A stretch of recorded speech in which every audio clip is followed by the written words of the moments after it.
O jeito mais prático de ir de Lisboa até Sintra é de trem, mas o jeito mais divertido é fazendo um roteiro de carro e parando no caminho para ver algumas das paisagens mais bonitas de Portugal. Eu sou a Fernanda e esse é o canal Vontade de Viajar. Ir de Lisboa a Sintra não é difícil. Tem trem a cada meia hora saindo da estação do Rossio, em Lisboa, e chegando em Sintra em 40 minutos. Mas o que eu fiz quando eu estava viajando com a família em Portugal foi um pouco diferente. A gente alugou um carro e foi dirigindo pelo litoral, fazendo uma rota panorâmica e passando por 3 lugares maravilhosos: a Boca do Inferno, o Cabo da Roca e as Enhas do Mar. A primeira parada foi a Boca do Inferno, em Cascais, que é uma ponte natural formada nas rochas na beira do Oceano Atlântico. Me disseram que o lugar ganhou esse nome porque tem dias que o vento tá tão forte que as ondas chegam a assustar quando batem nas pedras. Aliás, quem é meio distraído ou tá viajando com criança tem que tomar cuidado nos dias de ventania forte quando chega na beira das pedras. Mas assistir as ondas batendo na Boca do Inferno é um cenário incrível. Um bocado de água entra e sai pelo meio da ponte enquanto o resto arrebenta contra a rocha. É um visual fantástico.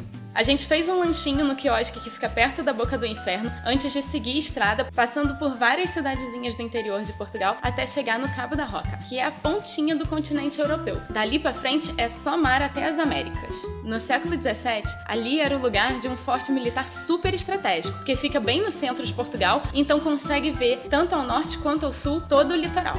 Das nossas 3 paradas, essa era a mais cheia, tinha ônibus de turismo chegando o tempo todo, e a tendência é ir ficando cada vez mais cheio à medida que vai se aproximando a hora do pôr do sol. Mas a verdade é que é só chegar na beira do mar e ali, de frente para a imensidão do Atlântico, a sensação é que é só você e o mar, e o vento, que lá venta muito. No centro do mirante tem um monumento, um obelisco, com uma placa que tem as coordenadas geográficas da ponta mais ocidental da Europa. E ali nessa placa também tem um trechinho dos Lusíadas, que é um dos maiores clássicos da literatura portuguesa, que diz: aqui onde a terra se acaba e o mar começa. O trecho depois desse diz: e onde o Febo repousa no oceano. Foi só quando eu li isso que eu descobri que Febo é o sol, eu não sabia. Então quer dizer, Luís de Camões também gostava de assistir o pôr do sol ali no Cabo da Roca. A última parada do nosso roteiro nessa aventura de Lisboa até Sintra foi a cidade de As Enhas do Mar. É uma aldeiazinha pequenininha que só tem 800 habitantes e que se formou no alto de uma falésia de frente para o Oceano Atlântico. O cenário das casinhas brancas no alto da praia conquista todo mundo que vai até ali. Para chegar no lugar que tem essa vista de cartão postal, que é de onde dá para tirar as melhores fotos, você tem que procurar a rua Antônio Brandão de Vasconcelos, que é nela que tem a entrada para o mirante, que tem esse visual lindo. Dependendo da maré, surge uma faixazinha de areia que fica entre o paredão rochoso e o mar. E aparece também uma piscina natural que é a grande estrela da praia.